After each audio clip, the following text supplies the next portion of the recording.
En nombre del Señor, vamos a invocar al Santo Espíritu. En el nombre del Padre, y del Hijo, y del Espíritu Santo. Amén. Padre de misericordia, gracias porque nos permites este encuentro. Gracias porque tú haces posible que la verdad de tu Hijo Jesús, que es el Señor, nos sane, nos libere, nos ilumine. Te pedimos, Padre, que descienda sobre nosotros el mismo Espíritu de Jesucristo, tu Hijo, por intercesión de María. Dios te salve, María, llena eres de gracia, el Señor es contigo. Bendita tú eres entre todas las mujeres, y tú es el fruto de tu vientre, Jesús. Santa María, Madre de Dios, ruega por nosotros pecadores, ahora y en la hora de nuestra muerte. Amén. En el nombre de Jesucristo nuestro Señor, sellamos esta transmisión con la sangre de Jesús, por el poder de sus gloriosas llagas. En su nombre y por intercesión del Inmaculado Corazón de María, suplicamos a Dios nuestro Padre que proteja esta transmisión, las ondas, los equipos, las personas, los receptores, las casas y cada uno de nosotros que participamos en este curso, que nos conceda ser libres en la verdad y que ninguna interferencia maligna nos pueda hacer daño. Que la verdad llegue tal como es y que transforme nuestras vidas. En el nombre del Padre, y del Hijo, y del Espíritu Santo. Amén.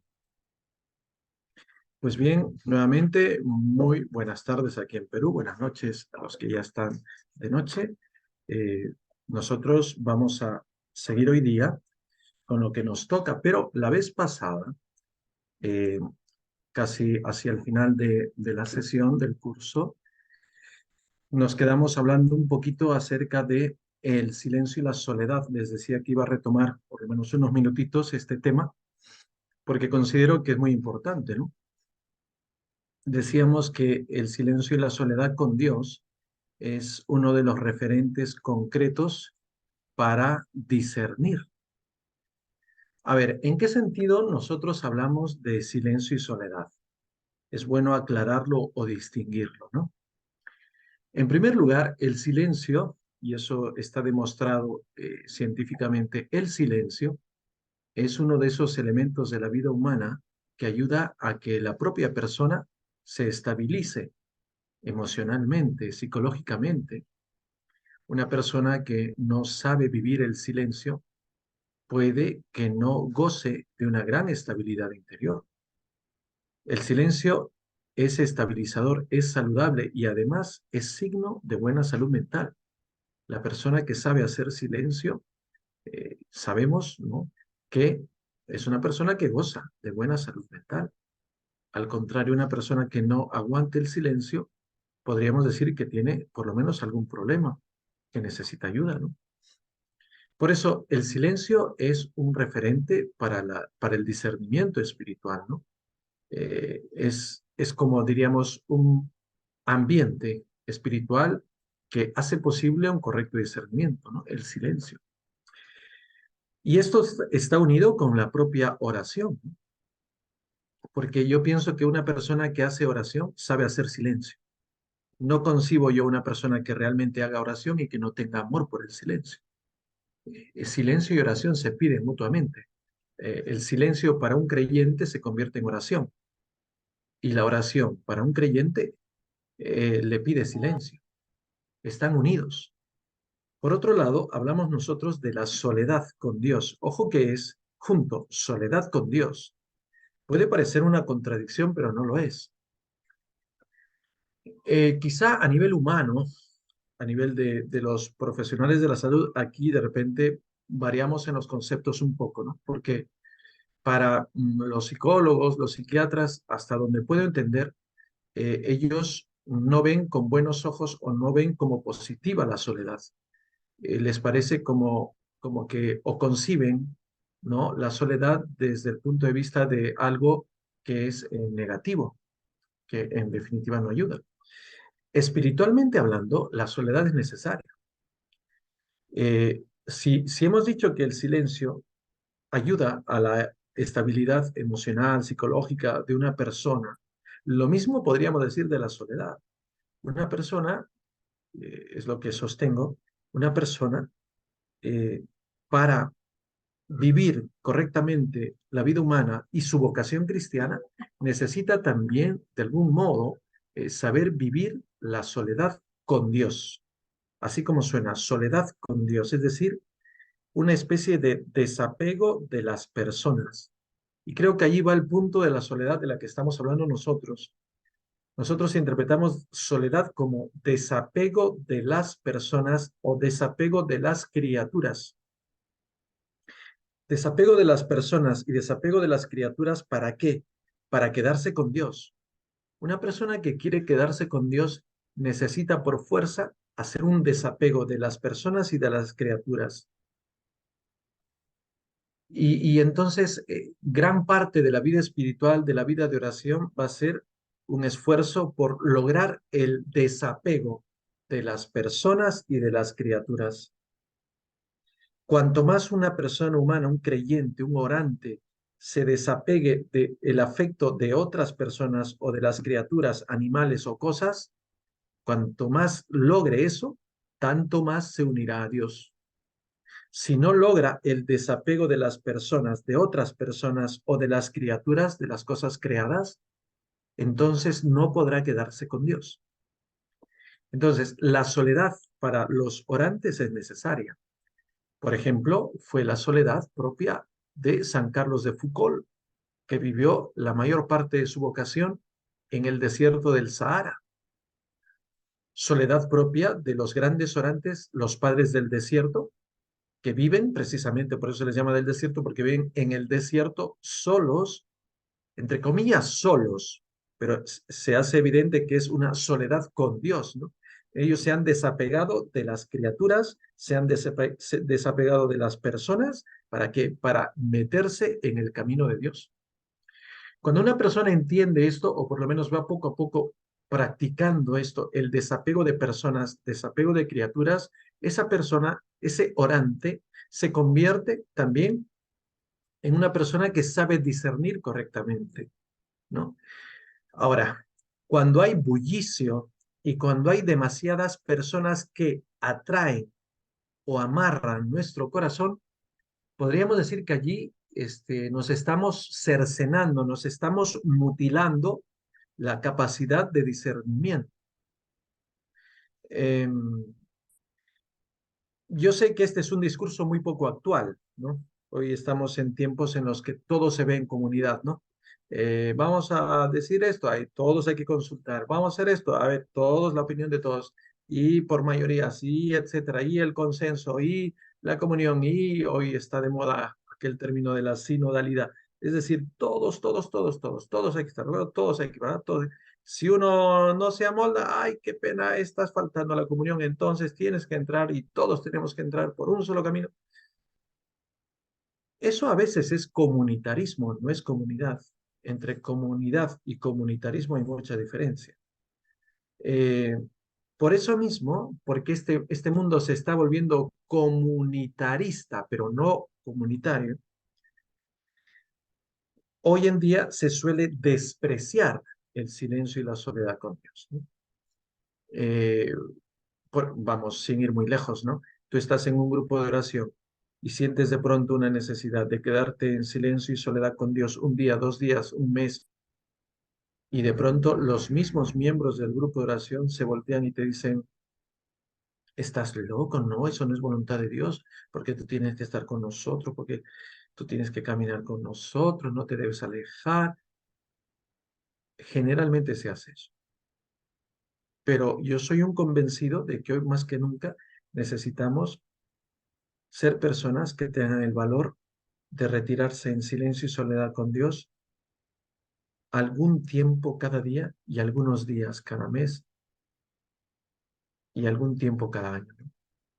Me parece que eso es saludable, porque allí, separados de los afectos de las personas, separados de las atracciones de las personas, separados de las mil voces que hay, podemos recién hacer que decante lo que es de Dios, ¿no? Yo pienso que hoy en día, pues le tenemos lamentablemente mucho, mucha alergia, ya que están de moda las alergias, mucha alergia al silencio y la soledad. Yo veo mucho católico alérgico al silencio y a la soledad, incluso en parroquias, ¿no? Gente que no sabe hacer silencio en el propio templo, no saben hacer silencio ni en la Eucaristía, cada rato se ponen a conversar, no saben hacer silencio ante el Santísimo, no saben quedarse a solas con Dios.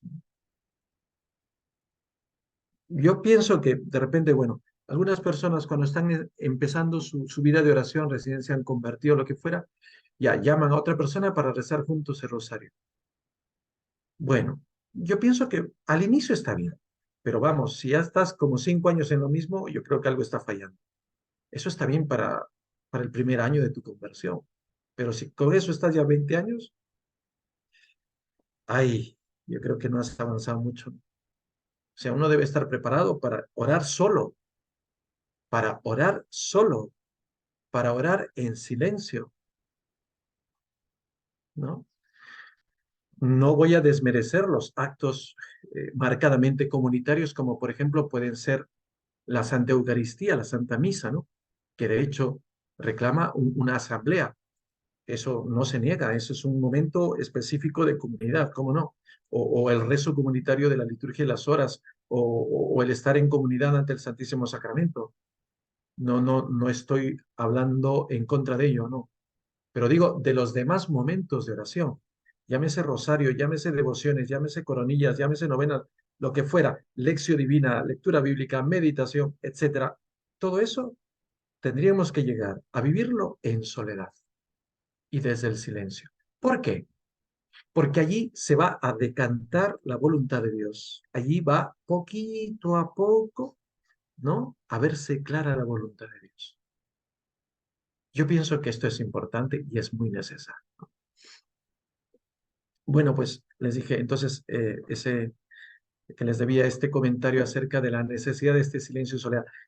Repito, no es una soledad de quien se aparta porque se cree mucho más, muy iluminado o más santo que otros, no. Es la soledad de quien busca a Dios. Como decía San Juan de la Cruz, un gran solitario de Dios, ¿no? Eh, pues hallando a Dios que vive en lo escondido, nosotros de pronto nos quedamos también con Él escondidos, alejados, ¿no? Yo pienso que ese tipo de almas hoy la iglesia necesita más que. Esos son los que traen la luz, esos son los que traen el discernimiento, y esos son, creo yo, los que menos se equivocan, ¿no? Bueno, de repente estoy hablando desde mi punto de vista porque yo soy un monje y me gusta eso, pero en verdad pienso que la iglesia necesita eso, necesita una dosis de silencio y soledad, ¿no? Necesita un respeto más grande por el silencio y la soledad. Y ojalá eso sea parte integrante de nuestra vida espiritual. No quiere decir que somos unos acomplejados que no queremos hablar con nadie, no, eso no. O tampoco unos soberbios que se creen más de lo debido, no. Sino gente que busca a Dios. Y encontrando a Dios escondidos, se quedan ellos escondidos con Dios. Bueno, pues vamos ahora al punto 5. Al punto 5. Vamos a tratar en este momento acerca de los enemigos del alma que discierne. Los enemigos del alma que discierne. Hay tres enemigos del alma que discierne. El primero, el demonio. El segundo, el mundo. El tercero, la carne. Repito, el demonio, el mundo y la carne.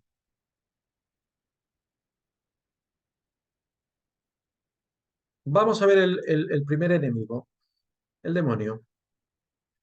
Como Jesús nos dice en el Evangelio de Juan 8:44, Juan 8:44, Jesucristo aclara que el demonio es mentiroso y es asesino por naturaleza, ¿no? Lo describe con esas dos características, ¿no? Por un lado es mentiroso, por otro lado es asesino. Yo creo que esa es la mejor definición del enemigo, ¿no? Uno de los afanes, por eso mismo, uno de los afanes frecuentes del enemigo es engañarnos con mentiras. Y entonces va a tratar por muchos medios de hacer pasar ante nuestros ojos lo falso como verdadero y lo feo como hermoso. ¿Cómo suena, no? Va a tratar de hacer pasar todo lo falso como verdadero y todo lo feo como hermoso. Sus tácticas son muy sutiles. Se escuda en su invisibilidad. Él es un ser espiritual y por eso mismo va a tratar de engañarnos, porque no le vemos. Y también va a aprovechar de sus facultades preternaturales, ¿no? Y hemos hablado, creo, en algún momento de las facultades preternaturales, y si no, pues digo una palabra. Dios tiene facultades sobrenaturales. Los seres humanos tenemos facultades naturales que están limitadas por el tiempo y por el espacio. Dios está por encima del tiempo y del espacio, por eso sus facultades son sobrenaturales. Pero los ángeles, tanto los ángeles buenos como el demonio y sus secuaces, tienen facultades preternaturales, es decir, son facultades que están, diríamos, antes de la naturaleza. Por ejemplo, ¿qué facultades preternaturales? El demonio puede traspasar paredes, él no necesita puertas. El demonio puede materializar objetos, ¿ya? Y puede, por ejemplo, agarrar, qué sé yo, bueno, por aquí estoy viendo un florero. Puede agarrar un florero y lo puede llevar a 500 metros de distancia y lo deja en otro.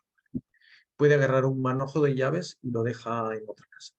Puede agarrar cualquier cosa, no sé, cualquier objeto, ¿ya? Entonces lo puede trasladar, ¿ya? Es un ser espiritual, pero tiene un cierto poder sobre lo material. Por eso tiene sus facultades preternaturales. Entonces puede flotar, puede traspasar cosas materiales, puede incluso impedir ciertas leyes de la naturaleza, ¿no? Puede, por ejemplo, bloquear la caída de algo o de alguien, ¿no? O incluso puede empujar a algo o a alguien. Yo tengo varios amigos a los que pues, yo pienso que el demonio les ha empujado, ¿no? Y se han roto costillas y todo eso. Bueno, todo eso es parte de las facultades preternaturales que tiene el enemigo. Por lo general, no se va a presentar con vestiduras y aspecto chocante, ¿no? Claro, si él se va a presentar con su tridente, con su cola y vestido de rojo y con su cara fea, es evidente que cualquiera sale espantado. No, así no se manifiesta el demonio, eso es falso. Se va a manifestar de modo atractivo, ¿no? De modo subyugante, seductor. Va a disfrazar sus mentiras, por eso, con aspecto de verdad, ¿no? Me acuerdo mucho de en lo que se decía acerca de Sócrates, ¿no? Un filósofo precristiano. Sócrates se enfrentó bastante con un grupo de filósofos que los denominó se me va el término, ¿Sofistas, padre? sofistas, eso es, gracias por la palabra, sofistas. Los sofistas tenían un arte. El arte del sofista era presentar una cosa falsa como verdadera. Y lo adornaban de tal manera que los incautos que les escuchaban de pronto les creían. No sé si les suena algo familiar con lo que hoy está pasando con el medio del periodismo actual, ¿no? O sea, te presentan de tal manera la mentira, pero tan bien adornada de razones supuestamente válidas, que tú te crees que esa es la verdad. Esos eran los sofistas y precisamente Sócrates lucha contra los sofistas y va, diríamos, eh, desvistiendo sus razones y va haciendo verles como lo que son, como mentirosos. Por eso es que los sofistas le tienen odio a Sócrates, ¿no? Y finalmente eso es lo que va a desencadenar su muerte, ¿no? Pues bueno, algo parecido sucede con el demonio, ¿no? El demonio va a disfrazar sus mentiras con aspectos de verdad, lo que se llama en filosofía falacias. Bueno, pues el demonio es un experto constructor de falacias, ¿ya? Es un experto constructor de falacias. Y las va a repetir tantas veces a las personas que las personas van a terminar pensando que son verdad. No porque sean lógicas, sino porque con la repetición constante, la gente, bueno, vamos, las personas poco duchas en el discernimiento, van a terminar pensando, bueno, pues para que no me fastidie esto, ya basta, ya lo hacemos y punto. Oye, ¿por qué lo hiciste? Es que me decían día y noche lo mismo, ¿no? Oye, pero tú sabías que eso está mal. No, pues, pero es que día y noche me siguen diciendo y me siguen diciendo y tenía que hacerlo. ¿No les suena conocido? Mucha gente hace eso, ¿no? Pero tú sabes que eso era falso. Sí, pues, pero es que ya me tienen, ya, hasta acá, porque todo el día me repiten eso. Y por eso lo hiciste. Bueno, pues es que quería que me dejen tranquilo. Bueno, el demonio, primero, es un sofista y segundo, es un vendedor insistente de su producto. Y te va a meter por las narices lo que él quiere meterte, ¿no? Si es que tú no estás distraído, te dejarás engañar por él. Entonces, su objetivo es bloquear el discernimiento. ¿Para qué? Para que una persona no haga lo que Dios le está pidiendo, ¿no? No haga lo que Dios le está pidiendo. Recuerdo ahora un caso, ¿no? Hace años, una muchacha se acerca para hablar conmigo, no era nada de confesión, me expone un poquito lo que está pasando y yo me di cuenta de que pues ella era una posible vocación a la vida religiosa. Entonces le dije de frente, le dije, me parece que lo tuyo es un llamado a la vocación religiosa, tú estás llamada a la vocación religiosa. Se sorprendió, lo pensó y me dijo, sí, padre, voy así. Muy bien, te felicito, voy a rezar por ti, pero recuerda, eso es tu llamado. Bueno, después de unos días veo en las redes sociales que dice, gracias Señor porque me iluminas en mi camino. Y yo pensé que se estaba refiriendo a lo que yo le había dicho, ¿no? Supuse. Pero luego pone unas fotos en las que está con un muchacho abrazados. Entonces, yo dije que es ella, sí, es ella. Luego nos vemos después de unos días y le digo, ¿y qué tal? No le dije que yo había visto esas fotos, esperaba que ella me dijese algo y me dice, sí, padre, comprendí la voluntad de Dios. ¿Ah, sí? Le digo, ¿y cómo es eso? A ver, sí, hablamos usted y yo y al día siguiente apareció un ex enamorado mío y me dijo que volvía porque se había dado cuenta que me amaba y no sé, yo dije, será la voluntad de Dios, por eso ha venido. Para mí, eso es una acción del demonio, muy sutil, ¿no? O sea, ha empezado una gracia fuerte que es una vocación religiosa. Entonces, el enemigo hace volver a este ex enamorado para que entre en escena. Claro, evidentemente le ganan las hormonas a esta chica y acepta al chico. Vocación religiosa, oft, cayó, ¿no? Entonces, claro, el demonio va a actuar en combinación con nuestra carne, ¿no? Por ejemplo, ese es el caso, ¿no?, que estoy explicando. ¿Qué es la carne? La inclinación que tenía esta muchacha, ¿no? En el sentido afectivo, emotivo, ¿no? Que cualquier persona la puede tener, ¿no? Que le resulta, en cierto modo, mucho más atractivo un abrazo humano que un abrazo de Dios. Y claro, como tenía una fe de repente un poquito enclenque, no muy firme, claro, se dejó llevar por la emoción. Entonces, Dios me ha dicho. Un momento, no es que Dios te haya dicho, lo que pasa es que parece que te olvidaste o te emocionaste mucho.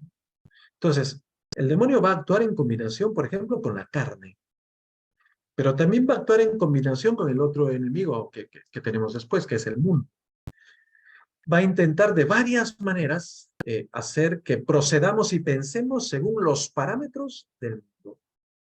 ¿Cuáles son los parámetros del mundo? Es el pensamiento de la mayoría, ¿no? Hoy, por ejemplo, el pensamiento de la mayoría, ¿cuál es? No debemos ser violentos. Sí, claro, yo también estoy de acuerdo, no hay que ser violentos. Sí, pues, pero ser violento significa que tú le digas a otro que está en pecado. Eso es violencia. No puedes ser violento. Miren, eso es un pensamiento mundano.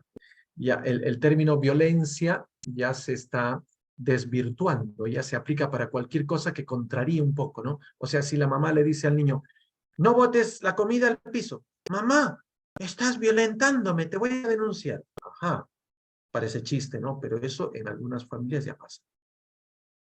O sea, eso es violencia. Wow, si eso es violencia, mira, mira. ¿Qué diríamos del terrorismo? ¿No? Entonces, hoy en día, esa es la mentalidad del mundo. El mundo está compaginado con el demonio. No sé, la mayoría dice, bueno, está muy bien que ustedes tengan su fe, pero esa fe sirve para ustedes, ¿eh? Cuando se reúnen física o virtualmente y hacen sus oraciones, sus rezos, está muy bien. Pero por favor, no se les ocurra hacer sus oraciones en el metro, en la calle, en la vereda, en la plaza, ni más allá de los muros de sus iglesias.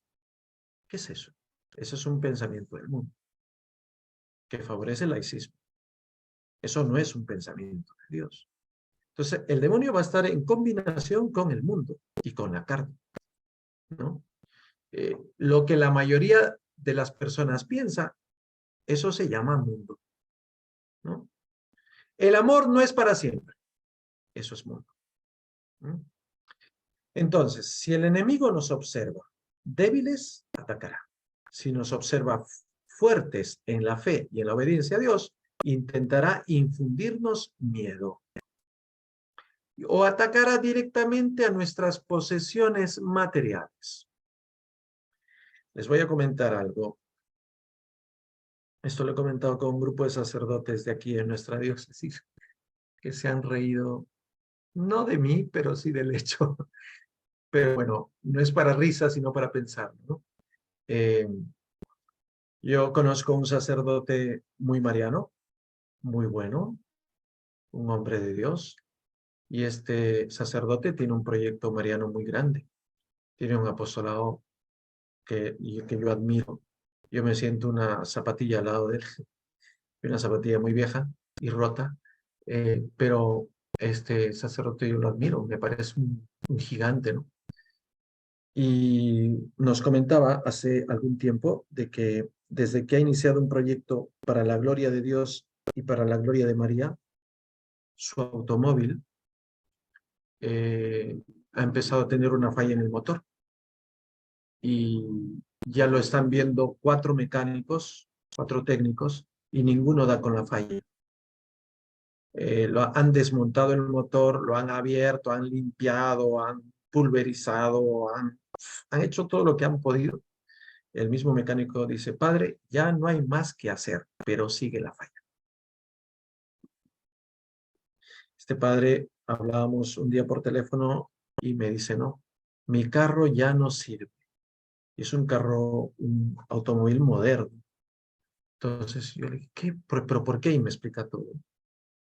Entonces yo le digo, ¿en verdad, padre? Sí, me dice, pero yo sé por qué es eso. ¿Por qué? Ese demonio está muy enfurecido por lo que estoy haciendo.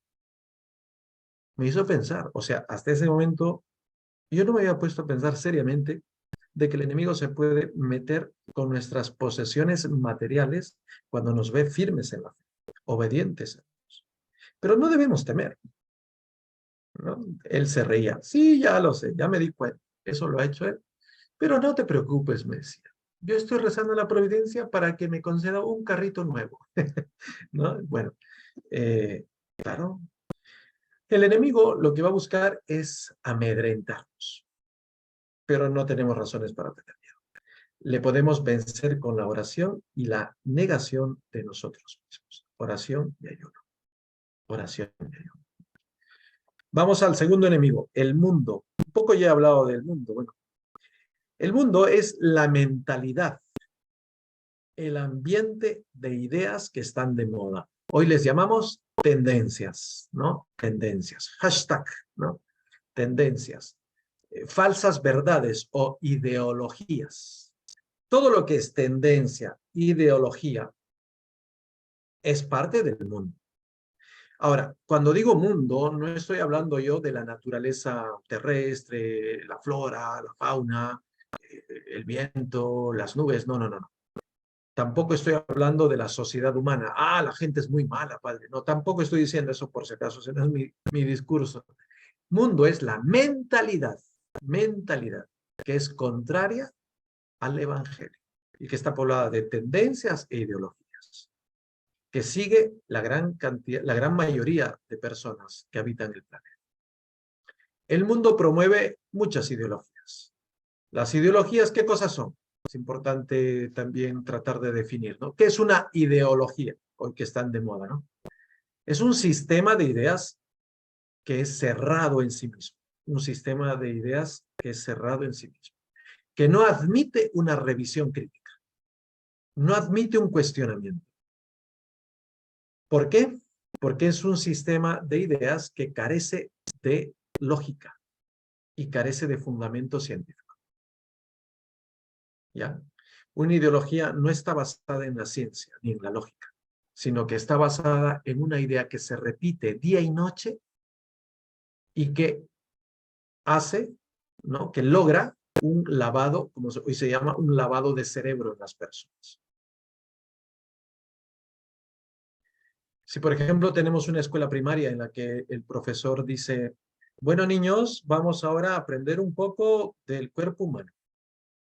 En primer lugar, debemos decir que el cuerpo es, pues, como una especie de carrocería y nada más, pero ustedes eligen qué cosa pueden ser. Y si pueden, se cortan algo, se cambian algo, se modifican algo y son lo que ustedes quieren, porque así es, ¿ya?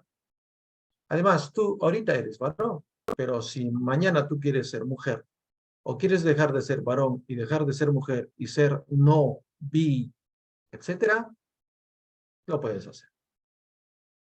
Y si después de ser lo otro, quieres volver a ser lo primero, también lo puedes hacer, ¿no? Entonces, todo ese sistema de ideas que se repiten día y noche, que están en los logotipos, que están en la publicidad, que están en las canciones, que están en las modas, en los modos de vestir, en los cortes de cabello, en los maquillajes, en las revistas de modas, en las pasarelas y todo lo demás. Si eso se repite día y noche, tarde o temprano cobra su víctima, porque habrán entonces niños que dirán, bueno, yo ya no soy niño, ahora soy niña o niñe, ¿no? O niñex, ¿no? Entonces, claro, ¿qué ha pasado con esta personita? Bueno, esta personita es presa de una ideología que no tiene ni fundamento científico, ni fundamento humano, ni biológico, ni genético. Es simplemente un bombardeo de ideas constante que hace que esta persona crea y defienda a capa y espada eso que día y noche le están diciendo. En los años 80 y 90, para los que son peruanos aquí, que creo que somos un grupo más o menos, los años 80 y 90 para nuestro país fueron muy duros. Nosotros hemos sobrevivido a un terrorismo sangriento en nuestro país, que cobró más de 50.000 víctimas. Hoy en día la prensa le llama ya no terrorismo, sino que le llama conflicto interno, pero no se crea, fue terrorismo. ¿Saben ustedes cómo se forjaba un terrorista? Esto lo vi en un reportaje bastante interesante hace varios años. En un cierto lugar estaban reunidos todos los adeptos y había una persona que todos los días, 3, 4 o 5 veces al día, los hacía formar a todos en un patio y repetía como una grabadora consignas, arengas y frases a los que estaban allí y los hacía memorizarse todas esas consignas, todas esas frases, todo eso que él decía. Eso era 3, 4, 5 veces al día. Si tú multiplicas esos 3, 4, 5 veces al día por 1 año, 2 años, 3 años, 4 años, 5 años, tú tenías allí un adepto convencido del terrorismo, que cuando salía a la calle, el objetivo era poner un petardo de dinamita donde le habían dicho. Y lo hacía con toda convicción, aunque muriesen 100 personas o incluso su propia familia. Entonces, las ideologías hacen presa precisamente de las personas a modo de repetición. Por más de que sea una idea tonta, si te la repiten día y noche, te la acabas creyendo, ¿no? Ejemplo de ideas mundanas. Voy a decir algunas ideas mundanas. Por si acaso no son mis ideas, ¿eh? No me recorten. Ah, el padre está diciendo cosas feas. Ideas mundanas. Hay demasiada gente en el planeta. Ya está. El cielo y el infierno están aquí en la tierra. Ajá, eso lo he escuchado 50 veces. Lo que dice la ciencia es lo que debemos creer. Vale más quien más tiene. El amor no es para siempre. Dios no pide tanto. No hay necesidad de vivir de modo distinto. No debemos encerrarnos en una burbuja. Es bueno creer en Dios, pero no hay que exagerar ni ser fanáticos. O eso que está en inglés, ¿no? Solo hazlo. ¿Cómo es? Just do it. ¿No? Solo hazlo. Si lo piensas, lo puedes hacer. Etcétera. Entonces, se consume mundo sobre todo por los medios de masificación, ¿no? Televisión, radio, periódicos, internet, redes sociales, etc. Por ahí entra. El mundo ha desechado a Dios, evidentemente. No le interesa discernir lo que a Dios le agrada, para nada. Por eso es un enemigo, ¿no? Y vamos al tercer enemigo del alma que discierne, la carne. La carne es la inclinación al pecado que todo ser humano posee en su interior. Así diga que él no cree en el pecado original. Esto se comprueba cada 3 minutos si uno es honesto al revisar su mente y su corazón, por ejemplo. Tienes que trabajar. ¿No sientes en algún momento unas ganas de, pero si nadie me ve, ¿no? Voy a echarme una siestita? Tienes que estudiar. Puedo estudiar 10 minutos antes del examen. O de repente tengo un compañero ahí de clase que me puede ayudar en el examen. ¿Eso qué es? Eso es la inclinación al pecado. Te han dicho que no comas tal cosa. Y llega el día y es lo primero que comes. Te han dicho que hoy era un día, no sé, de retiro, de desierto, y tú te hiciste el que no te enteraste y no lo hiciste. Es una inclinación al pecado. Era el momento del rosario, pero prendiste la tele y el rosario se fue al agua. Ahí está. Entonces, la carne es la inclinación al pecado que todo ser humano posee en su interior. Debido a nuestra naturaleza herida por el pecado, se nos hace muy fácil hacer el mal, pero a la vez nos resulta muy difícil o antipático hacer el bien. Eso es una comprobación de la carne. ¿Por qué lo malo me resulta tan sencillo y lo bueno me resulta trabajoso? Como decía esa niñita, ¿no? ¿Por qué todo lo que a mí me gusta a Dios no le gusta? Esa es la carne. La niña lo dijo de otro modo, hasta con rabia. ¿Pero por qué? Estoy molesta. Bueno, estás experimentando tu carne, niña, ¿no? El influjo de la carne hace que conseguir una virtud humana sea muy trabajoso. Tiende tu cama, ya. Tiende tu cama, ya. Tiende tu cama, ya. Ya lo voy a hacer. 15 años de vida. Tiende tu cama. Ay, mamá. 18 años de vida. Tiende tu cama. Ay. Conseguir la virtud del orden, por ejemplo, qué trabajoso es cuando uno tiene la carne que le dice, no, ¿para qué te vas a molestar? Si igual en la noche la vas a destender tu cama. Una vez yo corregí a un muchacho sobre eso y me dijo eso. Le dices, ¿y por qué hoy día no te has duchado? Ay, no, pues es que siempre me voy a ensuciar.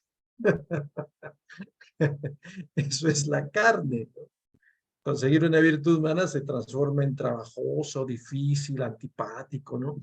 Qué bonito es estar sentado y no hacer nada, ¿no? O tirado. Y muchas veces el demonio se escuda en la carne para lograr su objetivo. No estoy diciendo con esto de que nosotros no tenemos la culpa y toda la culpa se le echamos a Satanás y sus secuaces. No, no, no, no. Tampoco es eso, ¿no? Porque hay gente que cuando a veces viene a confesarse siempre le echa la culpa al enemigo, ¿no? Hey, a veces digo, hey, tranquilo, córtala. ¿Te confiesas tú o hago confesar a Satanás? ¿Cómo es? ¿No?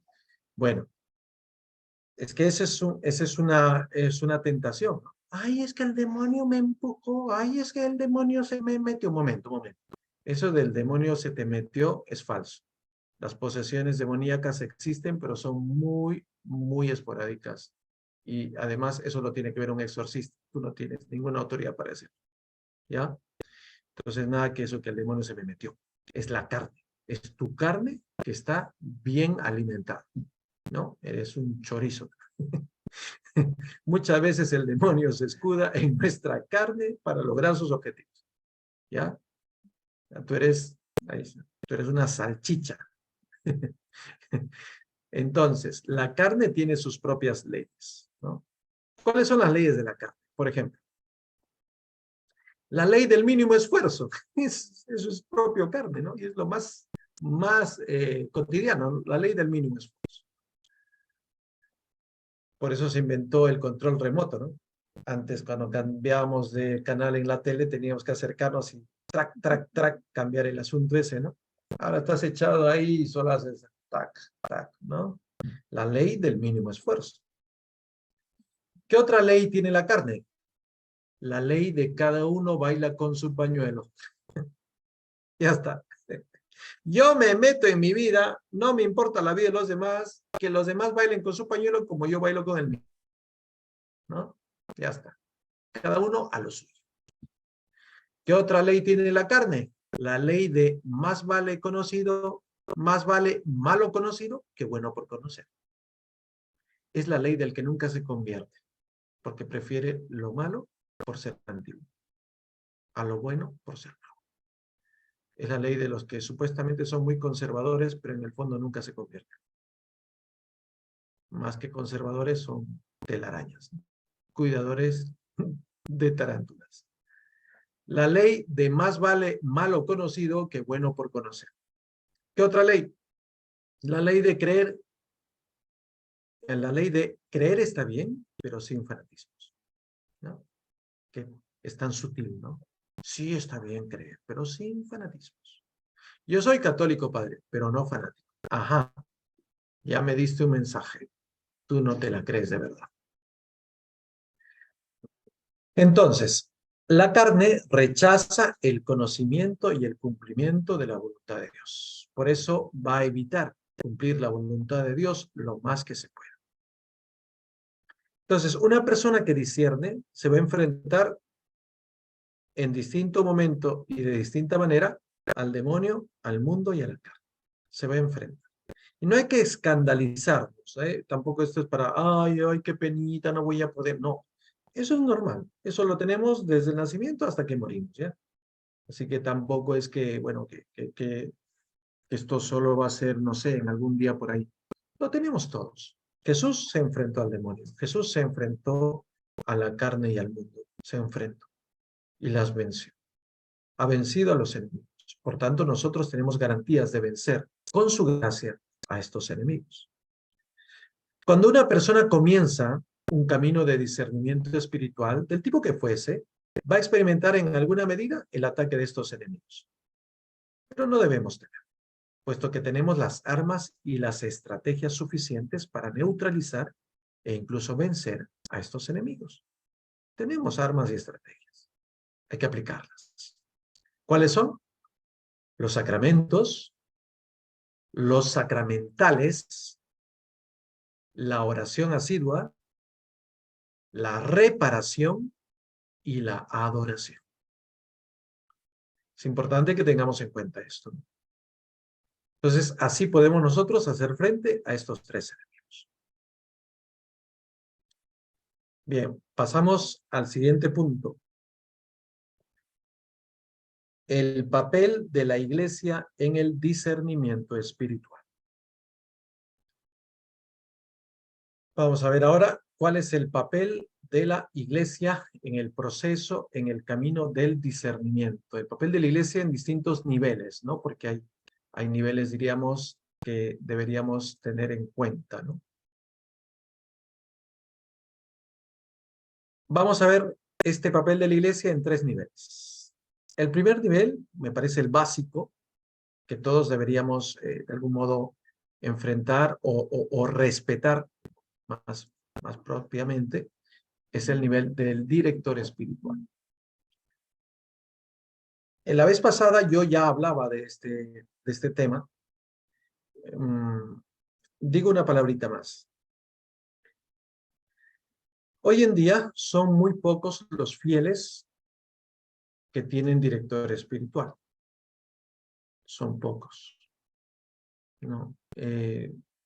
Entre los religiosos y sacerdotes se supone que, bueno, por lo menos en teoría todos lo tenemos, pero entre los fieles, yo diría que, no sé, que de repente solo sea un 10% de los fieles activos tiene director espiritual. Esto se debe a un fenómeno y a un problema que tenemos como iglesia, ¿no? Que en los últimos 30 o 40 años, en primer lugar, los sacerdotes han disminuido en número. En segundo lugar, los sacerdotes generalmente tienen más carga de apostolado. O sea, si antes un sacerdote, por decir, se encargaba de un apostolado número 4, hoy en día un solo sacerdote se encarga de un apostolado número 12. O sea, cada sacerdote tiene más carga, ¿no? Nos salvamos los que vivimos en monasterios. Somos afortunados. Pero los que están en parroquia, pobrecitos, yo me compadezco de ellos. Yo he sido también párroco un tiempo antes de ser monje y sé lo que es eso, ¿no? El trabajo es no solo agotador, es extenuante. Entonces, con un trabajo tan fuerte, tan denso, tan cansado, físicamente incluso, mentalmente también, entonces los sacerdotes no tienen ni el ánimo ni la disposición de tiempo para dirigir personas. Es muy difícil que te acepten como director espiritual. Ese es un problema que tenemos como iglesia. Por otro lado, el hecho de que hoy en día el clero y la vida religiosa se han volcado demasiado en un activismo que ya digo, que lo pide la situación del mundo, sí, pero también ese activismo es de doble filo, porque el activismo engendra sacerdotes y religiosos que no tienen oración. Evidentemente, al no tener oración, ¿cómo podrían ser directores espirituales? No pueden serlo, ¿no? O sea, como dice ese refrán, nadie da lo que no tiene, ¿no? Entonces, claro, ¿cómo le vas a pedir dirección espiritual a un religioso, un sacerdote que no tiene oración? Él mismo te dirá, lo siento, no puedo, no me siento a la altura, ¿no? Si es honesto, te lo dirá, ¿no? Claro, ¿por qué? Porque él mismo no tiene oración. Ahora, no estoy diciendo que sea malo, sino que no tiene oración por eso, porque hay una carga apostólica muy fuerte, porque en número cada vez somos menos, y entonces, claro, aún si lo quieras, yo mismo he sido un defensor de la vida de oración siempre desde joven religioso, y cuando yo fui párroco en vida activa, me di cuenta de que yo mismo había descuidado la vida de oración. Entonces, yo mismo sentí la pegada de la falta de oración. Y yo mismo tuve que decir a 3 o 4 religiosas que dirigía espiritualmente, hasta aquí nomás, ya no puedo dirigirlas, ¿no? ¿Por qué? Porque yo mismo sentía que mi nivel de oración había bajado muchísimo. Y fui honesto, no puedo ya dirigirlas, ¿no? Entonces, claro, siendo así la situación, yo entiendo de que hoy en día hay menos sacerdotes y religiosos, incluidas religiosas, diríamos, capacitados, objetivamente hablando, para ser directores espirituales. Ese es un problema que tenemos como iglesia, ¿no? Por eso hay que rezar para que el Señor nos envíe sacerdotes y religiosos que estén capacitados espiritualmente para este hermoso trabajo y a la vez dramático trabajo de la dirección espiritual, ¿no? Entonces, lo ideal sería que cada fiel tenga su director espiritual, lo ideal sería. Pero bueno, si uno no tiene director espiritual, ¿qué cosa debería hacer? Bueno, yo doy 2 soluciones, ¿ya? Por decir, tú estás en un lugar en el que solo hay 2 sacerdotes y están súper llenos de trabajo. Entonces, claro, no puedo pedirles que sean director espiritual mío. Entonces, ¿qué cosa? 2 cosas. La primera, búscate un confesor. porque creo que eso sí podrías buscar. Entonces, búscate un confesor y allí, mientras que vas teniendo tu confesión, pide de un modo muy sucinto la gracia de algún consejo y entonces te podrás guiar, pero tendrá que ser un confesor estable, o sea, con el que siempre te confieses, no cambiando cada vez. O sea, ¿para qué? Para que te conozca, pues, para que te conozca y te guíe. Bueno, esa puede ser una solución por lo menos parcial. No es ideal, pero es parcial. La otra solución también es parcial. ¿Cuál es? Esto me lo dijo un buen sacerdote, amigo mío. Si no hay director espiritual, consíguete un buen libro espiritual. Los libros espirituales, de alguna manera, ayudan a paliar la falta del director espiritual. Consíguete un buen libro espiritual. Yo creo que es muy sabio esto, ¿no? En los tiempos en los que yo no pude tener un director espiritual, me ayudó la lectura de algunos libros. Y creo que eso también es muy bueno. Volviendo a nuestro punto, el director espiritual. Es el nivel básico del discernimiento. O sea, yo tengo un tema importante que discernir. Ya, debo referirme a mi director espiritual o a mi confesor. ¿Ya? Entonces, esta persona del director o directora espiritual es importante, puesto que es quien nos ayuda de modo, diríamos, personal, discreto, en privado, ¿no? Para conocer los caminos de Dios. Por eso es importante, porque te guía en persona, o sea, como hoy se dice, ¿no? Personalizado, es un trato personalizado. ¿Ya? Ahora, una advertencia, que creo que salió esto un poco en la sesión, en la clase anterior. Nunca es bueno ventilar aspectos de la vida personal con distintas personas. O sea, por ejemplo, ¿no? Yo tengo un problemita y voy y consulto con Juanito. Ay, Juanito, me pasa esto, Juanito. ¿Qué cosa me dices, Juanito? Aconséjame, Juanito. Juanito te dice, haz 1, 4, 3. Ya, gracias, Juanito. Pero mañana, llega el día de mañana y me veo con fulanito. Ay, fulanito, dime, tengo este problema, ¿qué cosa hago, fulanito? Ya, haz 7, 9, 15. Ay, ya, gracias. Pasa otro día. Ay, menganita, ¿cómo estás? Tengo este problema. Dime, ¿qué cosa hago? Haz 345, 720, 1021. Si tú vas a hacer eso de consultar a diversas personas, ya fuiste, como dicen los chicos, ya fuiste. No es bueno ventilar aspectos de la vida personal con distintas personas, como quien recoge diversas opiniones sobre un tema o sobre un problema. Si tú tienes un director espiritual, sé fiel, sé obediente y sé leal. Ahora bien, al director espiritual precisamente se le debe ¿qué cosa? Obediencia y confianza. Obediencia y confianza. Cuando uno decide tener un director espiritual, decide abrir su corazón a esa persona. Si no, no, pues. Entonces abre su corazón a esa persona que le guía y debe dejarse ayudar por esa persona. Porque si no, ¿para qué es su director espiritual, no? Es el primero que, el director espiritual es el primero que a nombre de la iglesia va a dar la luz para caminar y quien va a sostener al dirigido mediante un contacto perseverante. Entonces, el primer nivel de discernimiento a nivel eclesial es el director espiritual o el confesor. Padre, me pasa esto.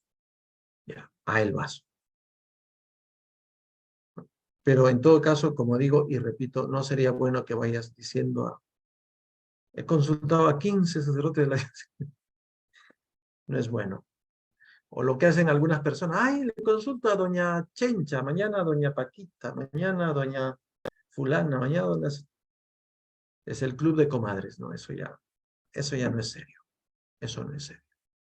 No. Tu director espiritual o tu confesor. Y punto. Y ahí, obediente y sincero. Y Dios habla. Es el primer nivel. Ahora, hay un segundo nivel, ¿no? En este papel de la iglesia, ¿no? El segundo nivel de discernimiento es la comunidad de fe. La comunidad de fe. Aquí están todos los hermanos que participan de nuestro grupo de fe. Grupo de oración, comunidad de oración, no sé, algún tipo de identidad católica, ¿no? Recordemos lo que nos dice un documento de los primeros siglos de la fe, la carta de Bernabé, dice así: no vivan replegados sobre ustedes mismos, como si ya estuvieran justificados. Más bien, reuniéndose en un mismo lugar, busquen juntos lo que conviene en común a todos. Cuando una persona se cierra en sí misma, puede cometer muchos errores y desviaciones. Así como un grupo cerrado al Espíritu Santo va a terminar en un naturalismo contrario al Espíritu. Tengamos en cuenta que la comunidad de fe protege a sus miembros al darles su discernimiento, a la vez que estos renuevan la comunidad con su docilidad y con su vida de conversión. Toda la comunidad de fe debe llegar a sentir lo mismo para proceder en los caminos de Dios. Pero la decisión final y la responsabilidad de sus consecuencias pertenecen al que guía la comunidad. A ver, voy a explicar un poquito más esto.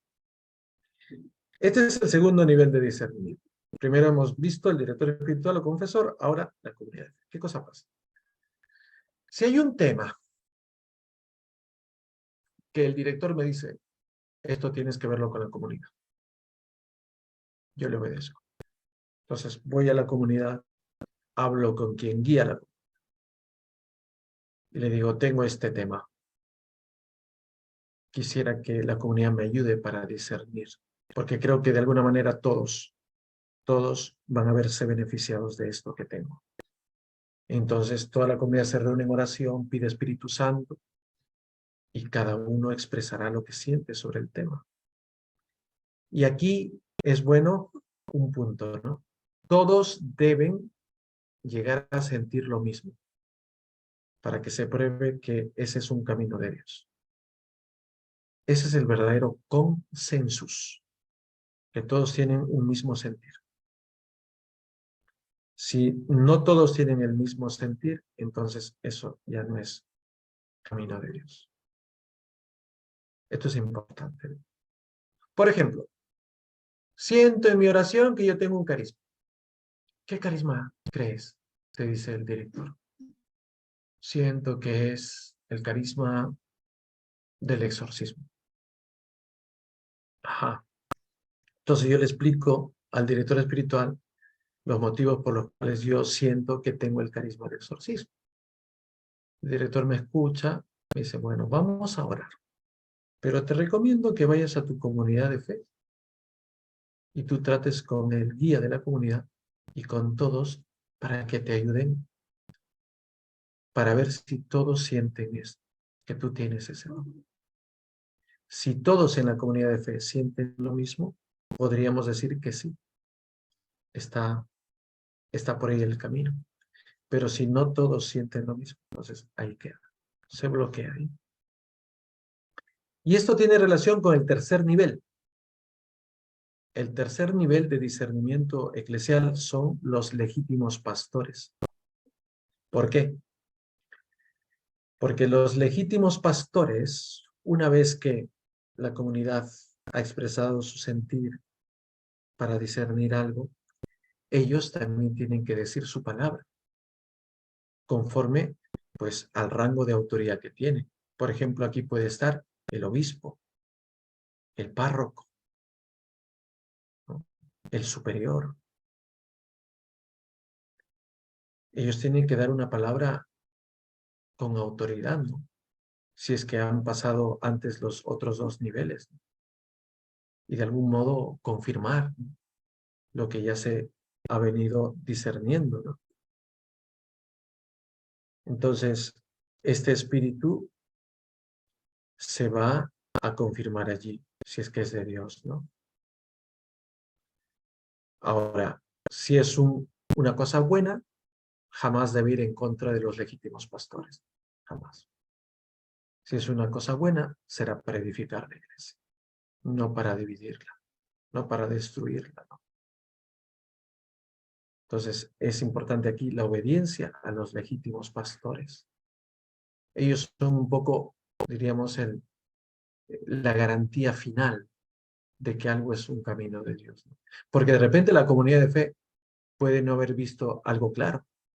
Al final le tocará la última palabra al legítimo pastor, ¿no? Entonces, esos son los 3 niveles de discernimiento eclesial, ¿no? Que hay que tener en cuenta, ¿no? Porque podríamos equivocarnos, ¿no? O sea, yo me creo que yo soy profeta, pero ¿y tú has discernido con tu director espiritual? No. ¿Has consultado a la comunidad? No. ¿Has consultado a tu director espiritual? No. ¿Y de dónde me vienes con que tú eres profeta? ¿De dónde me vienes tú con eso, ¿no? O sea, no sería algo muy legítimo, ¿no? Por lo menos no sería algo claro, no sería algo que podríamos decir que viene de Dios, ¿no? No sé si me entienden, o sea, digo esto porque hoy en día yo estoy notando, ¿no? Quizá con mi olfato de sabueso, de que hay cada vez más personas que sienten que están impulsadas por un espíritu, ¿no? Yo no tengo nada en contra de eso porque yo creo ser abierto al espíritu, pero a veces estas personas dejan de obedecer, dejan de estar en comunión con la iglesia. Entonces, eso sí me parece rarísimo, rarísimo, ¿no? Yo ahí sí no entro a ese punto porque si no hay un signo de obediencia y apertura y docilidad, ¿no? No me parece eso que fuese un buen camino o un camino de Dios, ¿no? Todo auténtico carisma, todo auténtico don se tiene que poner a prueba. Y muchas veces la prueba es la obediencia, la comunión. Entonces, es importante tener en cuenta esto, ¿no? Yo lo que veo hoy en día, a veces en muchas personas es la tentación del iluminismo. O sea, sentirse falsamente iluminados cuando podrían estar errando el camino. Eso es una gran tentación, como también es la otra tentación, ¿no? La tentación de estar absolutamente cerrados a todo profetismo, porque les da miedo el profetismo, porque los cuestiona, ¿no? Porque los obliga a convertirse, ¿no? Ese también es otro graso error. O sea, ni iluminismo, ni cerrazón, sino apertura al Espíritu Santo, que se pone a prueba en comunión, en obediencia, en humildad. Bien, pues, hasta aquí lo que he podido compartir con ustedes.